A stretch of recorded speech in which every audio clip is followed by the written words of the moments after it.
Event loop का ये question बहुत ही ट्रिकी और आपके नॉलेज को चेक करता है, जहाँ पे हमारे पास console.log एक नॉर्मल कॉल स्टैक है, सेट टाइम आउट परफॉर्म हो रहा है एज अ मैक्रो टास्क और उसके बाद promises as a micro task Q.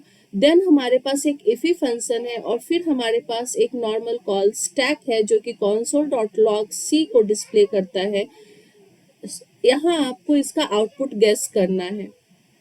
Okay, तो before processing for the output हम इसको समझते हैं। हमारा नॉर्मल कॉल स्टैक पहले रन करता है इवेंट लूप के केस में, तो console.log x प्रिंट करेगा।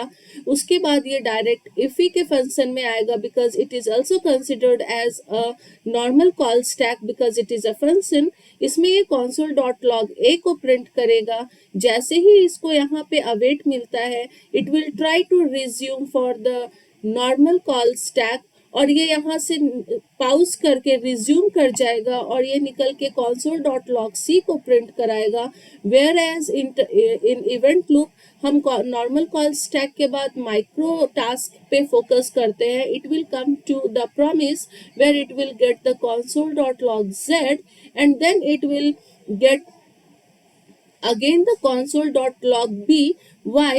because जब भी हम असिंक फंक्शन परफॉर्म करते हैं तो इस ये रिटर्न करता है एक प्रॉमिस, जहाँ पे अवेट यहाँ पे नल हो रहा है, बट इसके बाद का जो एग्जीक्यूशन है comes as a promise only.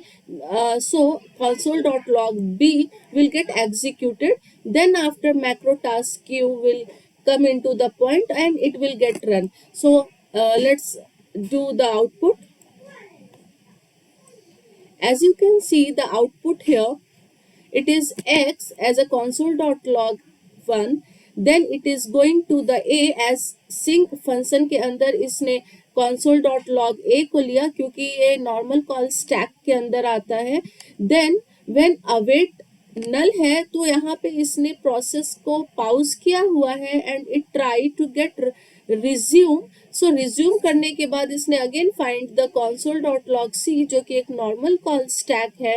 Then after it went to the promises as per the rule of event loop और इसने console.log z को डिस्प्ले कराया है। Then it again came to the promises which is inside the IIFE function where console.log b and b को print कराने के बाद it came to the last that is set timeout as a macro task queue and it is printing here y. So I think आपको ये समझ में आया होगा एंड ये आपके डीप नॉलेज को चेक करता हुआ एक आउटपुट बेस्ड क्वेश्चन है जो कि इंटरव्यूज में रेगुलरली पूछे जाते हैं। Guys please follow my videos and practice this kind of questions because it is very important for the interview purpose. Thank you so much.